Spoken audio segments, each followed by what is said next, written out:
One thing that has come up is that I've had people come up to me and be like, thank you for speaking up. I could never do that because I would lose my accreditation.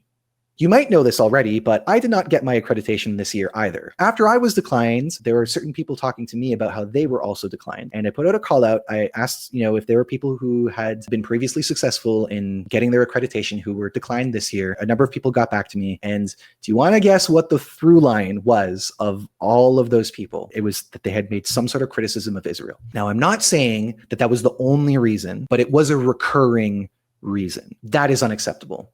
It's simply unacceptable. People should reflect on why they aren't able to say these things, because if what's holding you back is accreditation, I think you need to gain a little bit of perspective on what is important. Another thing to consider as well is that what this last edition has proven is that you are not given accreditation based on your professional merits. You are given accreditation based on whether or not the EBU sees you as useful to them. And so that is something that I think every single creator needs to reconcile with. I'm not of the mentality that if you're engaging with the contest, then you are guilty of genocide. But also, I think that people need to understand that they have a much closer proximity to the genocide because Israel is still involved in this contest. And with all the things that we know right now, I think people really need to ask themselves if this is something that they still want to be pumping out positive content about. If you have not made any single criticism and yet you feel that criticism, you see, the importance in having that addressed, then I think you need to ask yourself and whoever you work with whether or not this is something that you want to continue with.